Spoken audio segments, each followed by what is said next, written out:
There we go. All right.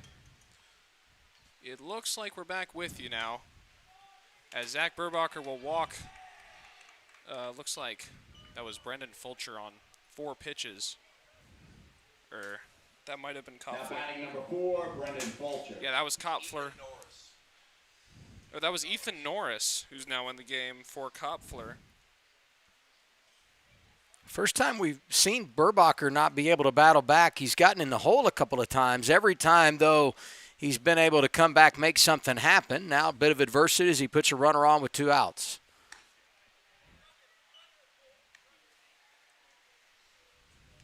First pitch will be a strike. Burbacher not really worrying about the runner on first base. His focus is the guy at the plate. Good block there from Maroney to keep it in front of him. The runner will not advance. How many times have we seen that from Maroney where he really is active behind the plate and great body control to shift and get in front of the baseball? Yeah, every game basically. A couple times every inning. Almost every game. And that one's just too far away. Moves to 2-1. But Maroney has just been a spectacular job behind the plate as a catcher. Tried to frame that one on the 1-1 pitch, a little bit outside. He tried to frame it, get the strike call to no avail, 2-1. That one fouled away over the screen. And so that'll even count up at 2-2 here with 2 outs and a runner on first.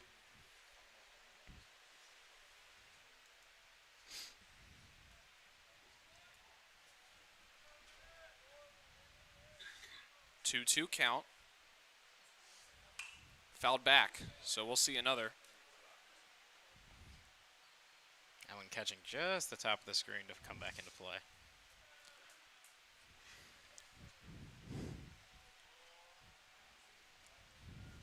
Burbacher trying to send it to the bottom of the 6th to give his Chargers another chance at the plate to put some points back on the board.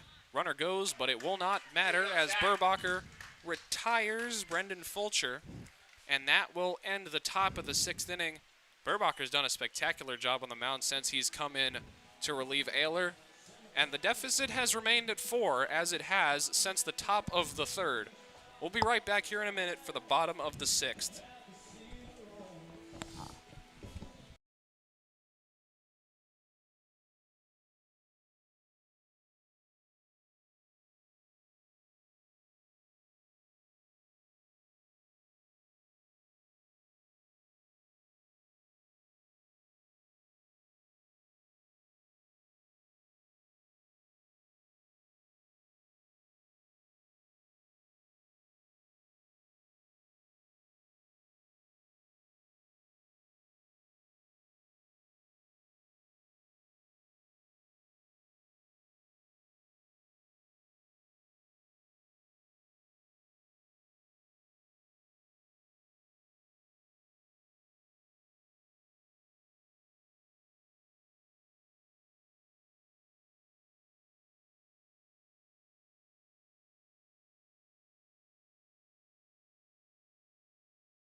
So we're back here for the bottom of the 6th. Kyle Castle will come up to lead off. It's 5-6-7 here for Cox Mill. They've got 6 outs to score 4. And this is really crunch time for this team. And is that a new pitcher out there on the mound? No, it is not. It's the same light brown glove. Pitch is going to be low. Ball 1. So Tucker is out here now for a 6th inning of work. He's pitched a very good game so far. Only 1 run allowed with 4 hits. That one's going to be sent up into the sky. 3 guys looking for it. 2. Right fielder calls for it, and that's a catch for Richie Hunter. So 1 down. Next up to hit. Sorry, go ahead. Tucker's just done a fantastic job of getting these batters out, whether it's been on strikeouts or whether it's been on pop-outs. This has felt like this game there's been more flyouts, whether it's been in the infield, outfield, anywhere on the field, that we have seen from this Cox Mill team so far, and I feel like Tucker is to blame for most of that. First pitch to Javier taken on the outside half, and I absolutely agree with you. Tucker is one of those guys who gives people balls that they can hit, but not pitches they can hit well, as we've seen lots and lots of those flyouts trying to hit it too hard. And Javier is going to send that one out to dead center field looking for the wall, but he's got the ball in his glove. That's a 2-pitch out for Sam Yelton out there in center field. Now batting number 4, Connor And Welker. Connor Welker will come up with 2 outs to try to spark a rally for Cox Mill. Seems like Tucker's done a really good job of moving the ball around in the zone and keeping the Cox Mill hitters off balance, and even when they do make contact, unable to find a hole for it. So Welker looks up at Tucker. Here's the first pitch. He's going to hit that one into the infield. Where will it bounce? Off the tip of Caleb Kopfler's glove out there at shortstop. And that's just a bad hop, but I think he went a little bit too far forward on it. I think that ball might have hit off the seam. Yeah, or I think it might have hit off where the grass and the dirt kind of connect there, right behind home plate. Made for a really awkward bounce that had a bunch of spin on it before the shortstop could field it. Well, it was pretty close to the lip of the grass out in front of him where he made the play too, right? And anytime it's coming off the grass or you anticipate that it will, it's hard to predict where it's going to go. Got right over top of him. That's a ball, and those bouncing hits have been one that we've seen a lot from Connor Welker. He's gotten a lot of hits off of those unconventional plays, and it's helped his average quite a bit. 1-0 count now for Maroney. He'll see another ball, 2-0.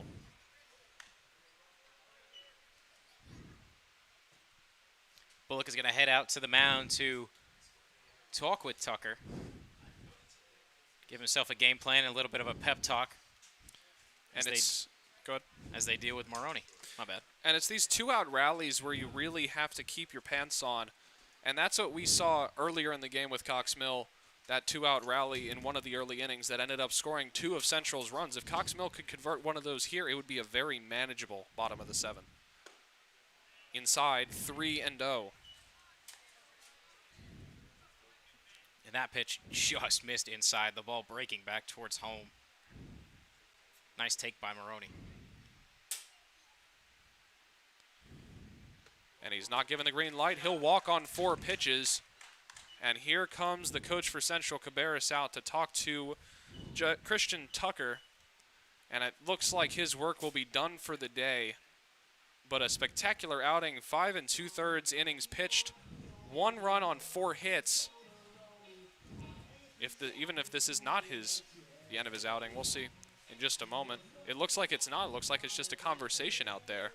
You know, you feel like, though, the leash is going to be short in this situation. You've got a 4-run lead, and he really has not faced much adversity all day long. Now you got 2 runners on. How does he handle the pressure? And we're getting late in the day. He's thrown a lot of pitches, maybe not the velocity, and all these hitters now seeing him for a 3rd time. This will be Green's 3rd time to the plate. And if he can get something done with 2 outs, it could go a long way in deciding Cox Mill's fate in this one. Yeah, and we've seen James Green with these clutch hits. This is exactly the situation you want to see him in. He seems unfazed by pressure most of the time, and as he takes a ball in the outside half. I feel a lot of guys in both of these teams' lineups with 2 guys on and 2 outs, they would have gone for that pitch and probably popped it out to the 3rd baseman. But a 1-0 count for Green.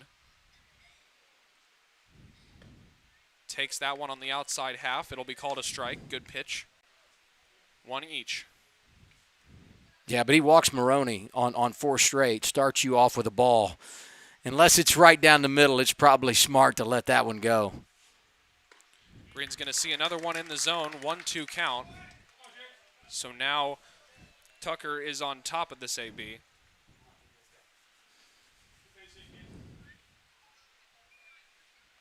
Aldifer in the on-deck circle. Green looking to advance the inning. It's a 1-2 count.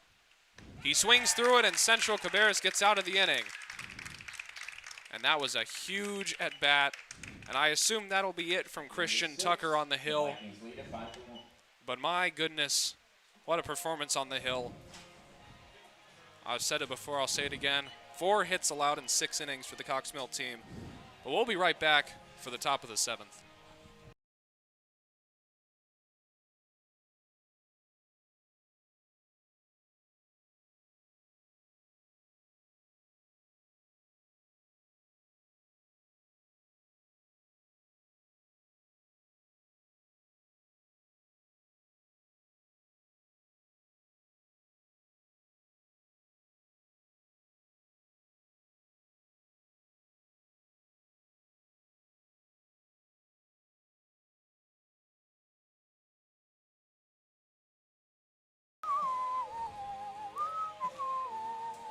And as we come back here for the top of the 7th, we just want to say thank you very much to Adam Alexander for joining us in the booth. I know you got to take off for the 7th inning, but thanks very much for joining us. It's been an awesome experience. My pleasure. It's fun to watch you two grow. You're doing a great job, David and AJ. Keep it up, and hopefully a big rally in the 7th for Cox Mill.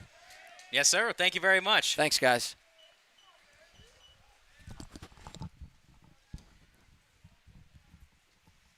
Up to the plate now is going to be Sam Yelton as he puts this one through the hole between shortstop and third base. Aldifer lays out for that one, but not able to make the play.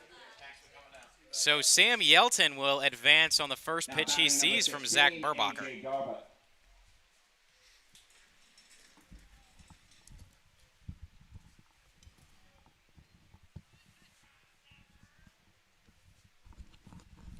So Burbacher will step off, and A.J. Darbut will step up to the plate. He'll swing through a fastball first pitch. So he starts this at-bat down 1 strike.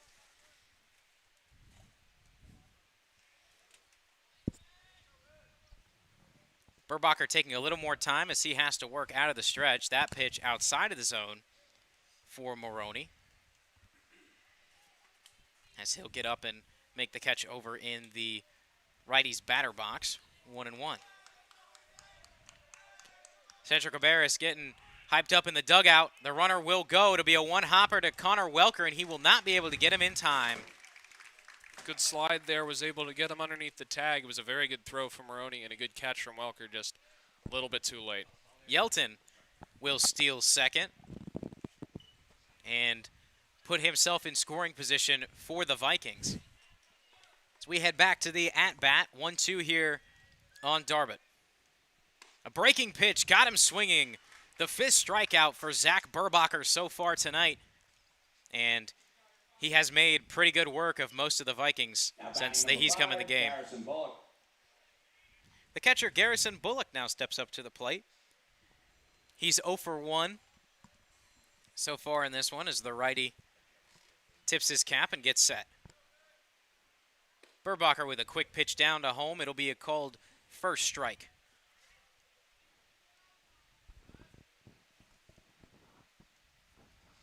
He'll keep his head on a swivel as he'll step off for the runner to head back to second. Take a little time for himself, not wanting Yelton to advance any further. And he'll take time once again. Looks like maybe a little bit of disconnect between him and Maroney.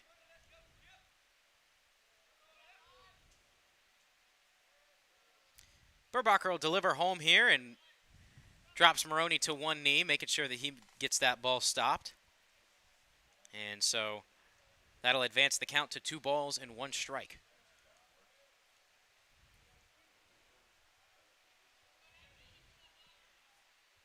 Bullock has to get out of the way of that one, putting his hand on the edge of his barrel to make sure that he gets out of the way of that pitch running up high and inside. And so that'll move us to 3-1.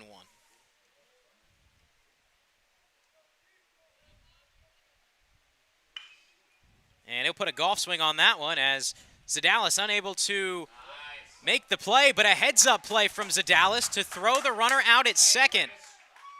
Sam Yelton was standing off the bag as if he was not going to be a force out.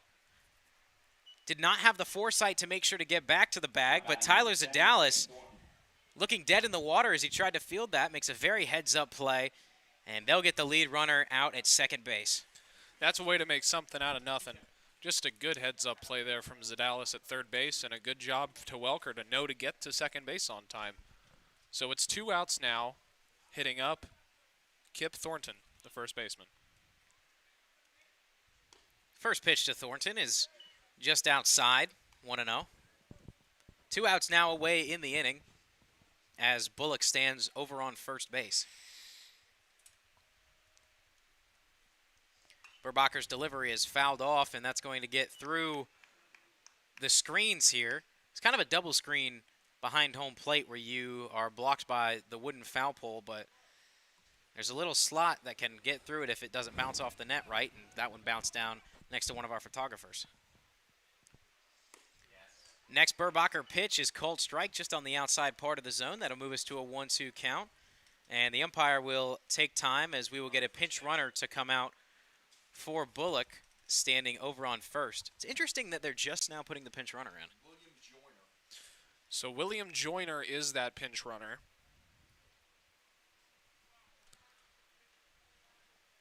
It's a 1-2 count.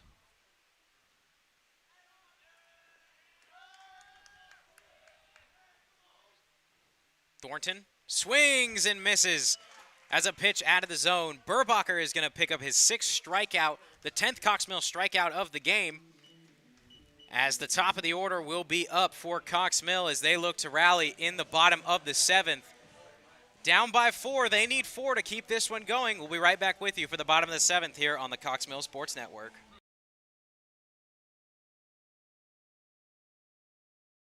Can I give my input every now and then? Yeah, we're back. All right. Welcome back to Cox Mill High School as Nick Aldifer steps up to the plate for Cox Mill. They're down by 4. Need 4 to keep this one going.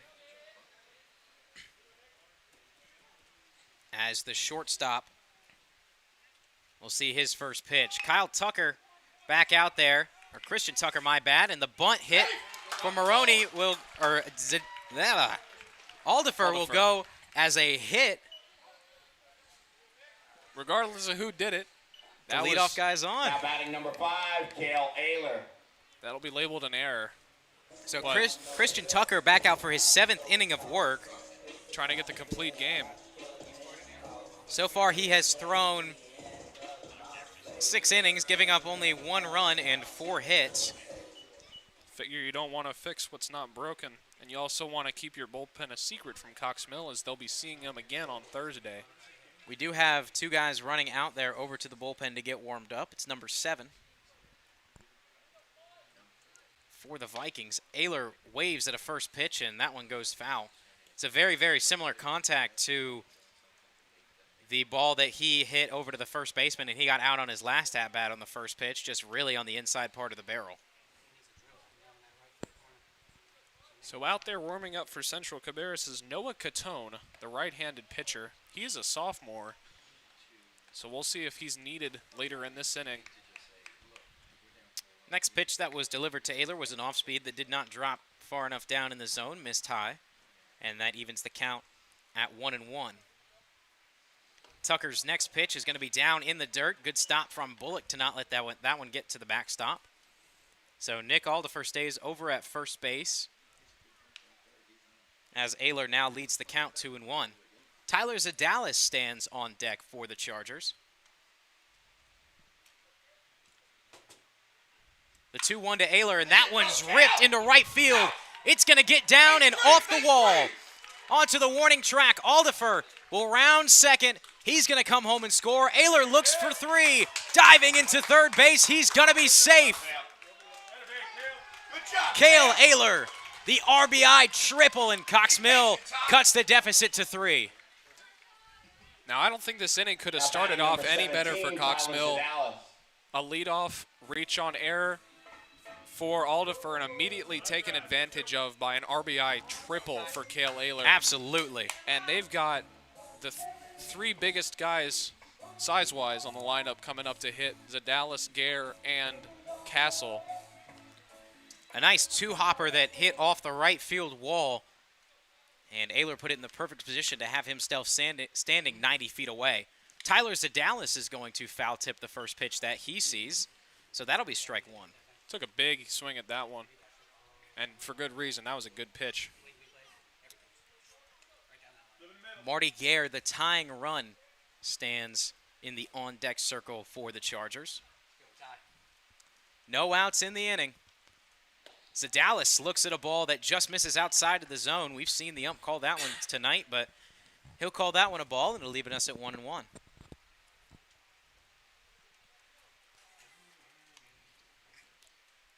Tucker's next pitch just misses outside. Great eye from Tyler Zadalis.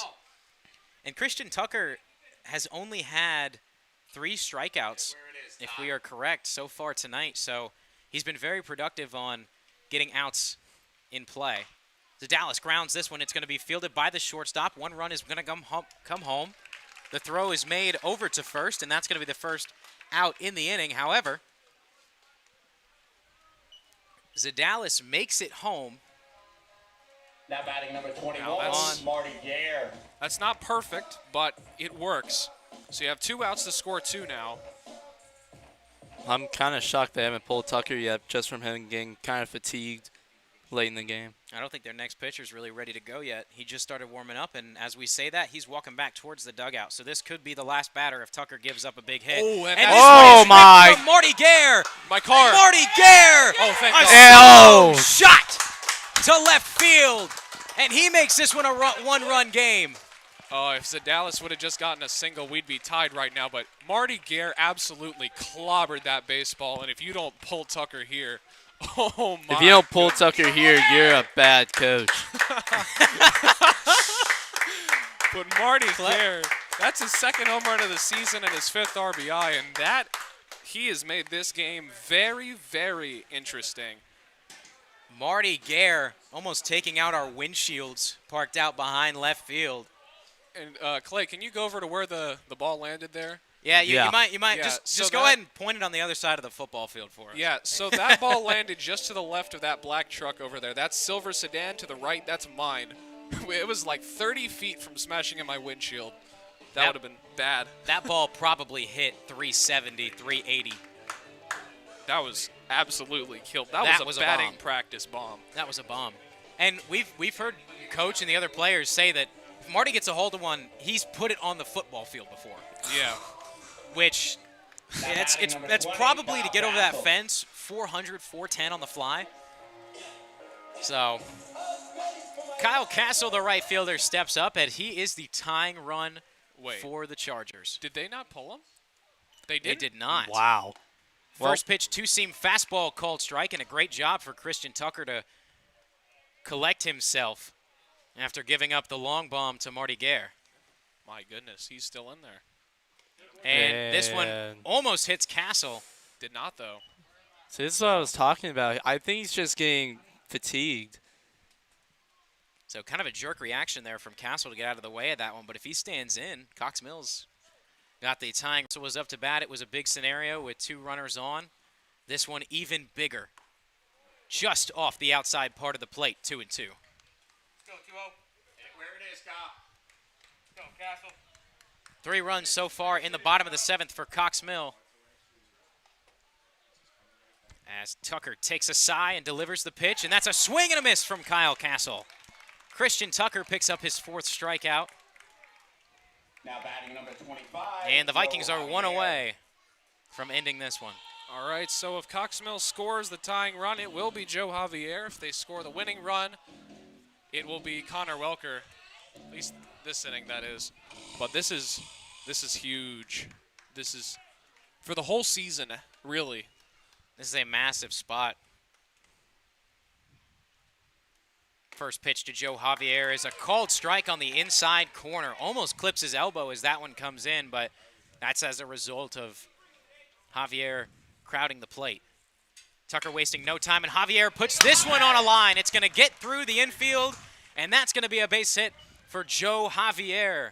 So the tying run stands on first base for the Chargers as Connor Welker, Now batting the number second 4, baseman, Connor stands Welker. in as the winning run for the Chargers. However, 2 away as Central still calling on Christian Tucker to complete the shutout.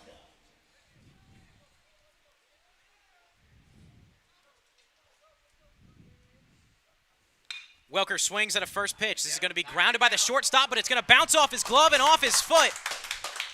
An error committed by Caleb Krogfer, and that brings the tying run in scoring position.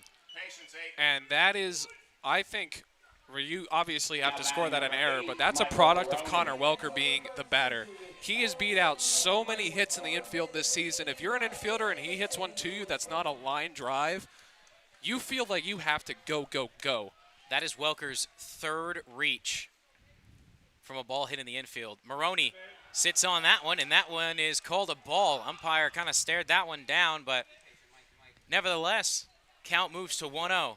2 outs for the Chargers. Joe Javier stands off second. Connor Welker stands off first. Maroney sits on this one, and he's going to foul this one down the first base side. Pretty well hit, and it's going to bounce off the roof of the shack down there next to the bullpen. That's going to roll down to the practice field, so they're not seeing that ball in a minute. Big scenario here for Michael Maroney, possibly the biggest at-bat of the year so far for him. Cox Mill needs a win here today to stay tied first in the SPC conference standings. Both dugouts loud and standing up. Maroney swings through this one, and Cox Mill's down to their last strike. Let's go, Mike. James Mike. Green standing on deck, hoping to get a chance to come up to hit here. Here comes the 1-2. Maroney shortens his stance, and it's a swing and a miss. Central Cabarrus eliminates the comeback. Christian Tucker completes the 7-inning shutout, and Central Cabarrus picks up a very, very big win for them. They'll move to 6-3 on the season. The Chargers move to 8-3. It's Maroney still standing out there, and an unfortunate ending to this one. And that really puts a wrench in the whole conference, as now Cox Mill, J.M. Robinson, and Central Cabarrus are all tied for that second place spot. And Northwest Cabarrus is only one game up.